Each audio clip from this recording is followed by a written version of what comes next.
guys lost a couple big pieces from your team last year, but you have a lot of talent coming back too. And how does it feel going into the season? I feel pretty comfortable running with the line. We had a bunch of young guys step up last year and got some experience, so I think they're going to do the job. And you really stepped up last year, obviously in the backfield.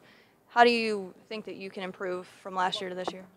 Just learning the plays and hoping everybody who does their job will hopefully do better. I know a lot of thing for you guys last year was you were shooting yourselves in the foot a couple times. Lost you some games. How do you guys look to get rid of that this year? Just training a lot better. I mean, our discipline last year was all right, but this year it's a lot better. And have you kind of embraced any sort of leadership role? Definitely. We had some guys step up. Me, Cody, and Logan, we definitely all stepped up because we needed it. Last year we didn't have a lot, but we have a lot more this year. And with West Shamokin coming in, a new team coming in, how do you guys feel about having that 10th team in there? I don't know how good they are. I've never seen them play. I've honestly never heard of them, but I'm excited to play them. And what do you think you guys need to improve on the most from last season to this season?